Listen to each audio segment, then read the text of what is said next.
बिस्मिल्लाहिर्रहमानिर्रहीम। टेस्टी। जी हाँ, आज हम बहुत ही टेस्टी रशियन फ्रूट सैलेड बनाएंगे और इसमें आज हम एक ऐसी ख़ास चीज़ ऐड करेंगे जिसकी वजह से इसका टेस्ट बिल्कुल प्रोफेशनल रशियन सैलेड जैसा आएगा। तो चलें आज की रेसिपी का आगाज़ इस दुआ के साथ करते हैं कि अल्लाह आप सबका दस्तरखान सजाए रखे और हम सबको सेहत और ईमान का रिज़्क़ अता फरमाए। टेस्टी। जी, तो रशियन फ्रूट सैलेड में जो मेन आइटम होता है वो है सेब। यहाँ पे सेब मैंने तकरीबन 1 किलो लिए हैं और उन्हें इस तरह से छोटे पीसेस में काट लिया है। आप चाहें तो क्यूब्स की शक्ल में भी कट कर सकते हैं। 1 किलो सेब हैं तो इसमें डेयरी क्रीम का हम एक छोटे वाला पैक ऐड करेंगे, ठीक है।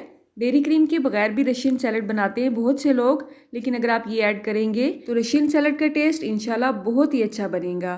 तो ये पूरा पैक मैंने इसमें ऐड कर दिया है। रशियन सैलेड में जो मेन टेस्ट होता है वो क्रीम का होता है और मेयोनीज़ का होता है। तो अगर आपने 1 कप डेयरी क्रीम ऐड किया है तो 1 कप ही इसमें मेयोनीज़ ऐड करेंगे, ठीक है। टेस्ट डेवलप करने के लिए जस्ट 1/4 चम्मच के हिसाब से इसमें साल्ट ऐड करेंगे, जो कि मैंने पिंक साल्ट लिया है, और 1/4 चम्मच के हिसाब से ही इसमें कुटी हुई काली मिर्च ऐड करेंगे। अब फ्रूट्स में हमने जस्ट सेब ही तो इसमें ऐड नहीं कर रहे हैं। अब इसका जो मेन आइटम है वो है ये फ्रूट केन। ये आपको बहुत ईजीली जनरल स्टोर से मिल जाएगा। इसको फ्रूट कॉकटेल भी कहते हैं। इसका हर साइज़ जो है मार्केट में इजीली अवेलेबल है। मैं इसका छोटे वाला केन ले रही हूँ और ये हम पूरे का पूरा ही इसमें ऐड करेंगे, और इसमें जो शुगर सिरप है ये भी मैं इसी में ऐड कर रही हूँ, इसको मैं डिस्कार्ड नहीं कर रही हूँ। अब जो एक मेन आइटम है फ्रूट्स का वो है इसमें केले।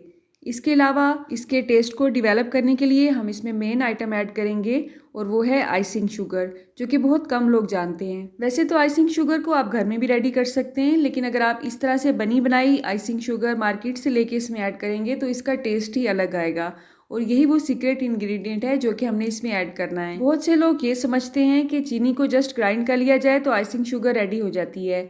ऐसी बात नहीं है। इसकी रेसिपी अगर आपने देखनी है तो इसकी रेसिपी भी आपको मेरे चैनल पे मिल जाएगी, और अगर आप घर पे नहीं बनाना चाहते हैं इसे तो आप इसे मार्केट से ख़रीद लें।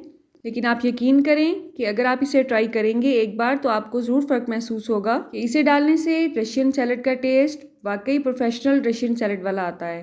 तो तमाम अज्जा को अच्छी तरह से मिक्स करने के बाद आपने चेक करना है कि रशियन सैलेड में किसी चीज़ की कमी तो नहीं है। मिक्सिंग के बाद मैंने इसमें 1 चम्मच आइसिंग शुगर मज़ीद ऐड की है, और साथ ही साथ मेयोनीज़ या मायोनीज़ जो भी आप इसे कहते हैं वो भी थोड़ी सी ऐड की है। और उसके बाद अल्हम्दुलिल्लाह इसका टेक्सचर आप देख सकते हैं बिल्कुल परफेक्ट आया है। आप इसमें किशमिश को अच्छी तरह से धोने के बाद भी ऐड कर सकते हैं। इसके अलावा आप फ्रेश अंगूर भी इसमें ऐड कर सकते हैं। इसके अलावा अगर आप इसमें बादाम ऐड करना चाहें तो हल्के से बॉयल कर लें, उसका छिलका रिमूव कर लें, और उसकी अच्छी तरह से कटिंग के बाद वो भी आप इसमें ऐड कर सकते हैं। शादियों वाले रशियन सैलेड में भी यही चंद अज्जा ही ऐड किए जाते हैं, और सबसे पहले शादियों में रशियन सैलेड ही खत्म होता है क्योंकि वो बहुत ही टेस्टी लगता है सबको। मैंने थोड़े से बादाम और चेरी के साथ इसे गार्निश किया था और सबने इसे अल्हम्दुलिल्लाह बहुत पसंद किया। रेसिपीज़ के अलावा अगर आप रेमेडीज़ भी देखना चाहते हैं तो मेरा चैनल ज़रूर विजिट कीजिएगा। अल्लाह आप सबका दस्तरखान सजाए रखे और हम सबको सेहत और ईमान का रिज़्क़ अता फरमाए। अल्लाह हम सब के रिस्क में कसरत से ज़्यादा बरकत और आसानी अता फरमाए। रुके सुने जाने से पहले वीडियो को लाइक कर दें, अच्छी लगी तो शेयर कर दें, और सब्सक्राइब करने के बाद बेल का आइकन भी ज़रूर प्रेस करें। जज़ाकल्लाह। मेरी नेक्स्ट वीडियो तक अल्लाह हाफ़िज़।